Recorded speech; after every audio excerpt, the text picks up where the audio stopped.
பொதுவா மத்த கோவிலுக்கும் சாய்பாபா கோவிலுக்கும் என்ன சுவாமிஜி வித்தியாசம் இருக்கு பெருசா?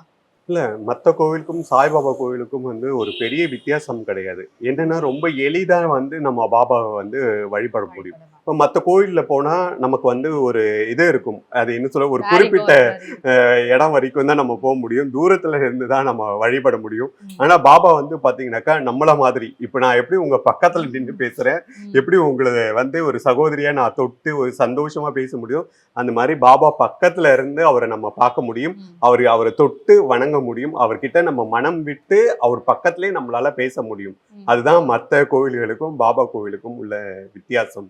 இப்ப பாபா கோயிலுக்கு வரோம். வந்த உடனே நம்ம என்ன பண்ணுவோம் அப்படின்னா, நெறைய பேருக்கு தெரியாது. ம். பாபா கோயில்ல நம்ம என்னென்ன விஷயங்கள் பண்ணணும் அப்படின்றது தெரியாது.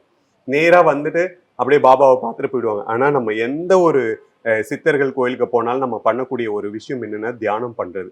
இன்னைக்கு நம்ம மக்களுக்கு அவர பத்தி சொல்றதுக்காக நம்ம பேசிட்டு இருக்கோம். ஆனா நம்ம கோயில் உள்ளார வந்தோடனே முதல்ல பேசக்கூடாது. பேசக்கூடாது. அமைதியா இருக்கணும். ஏன்னா அவங்க அமைதியை ரொம்ப விரும்புவாங்க. ம். அந்த இடத்துல நம்ம அந்த கோயில வலம் வரும்போது ரொம்ப அமைதியா அவரை முழுமையா சரணாகதி அடைஞ்சு நம்ம மனம் விட்டு அவர்கிட்ட நம்மளுடைய குறைகளை தான் நம்ம சொல்லணும். ம். அதே மாதிரி சுத்தி நம்ம உட்காந்து தியானம் பண்ணணும். தியானம் பண்ணும்போது தான் அவங்களுடைய அந்த ஆறா நம்மளால உணர முடியும்.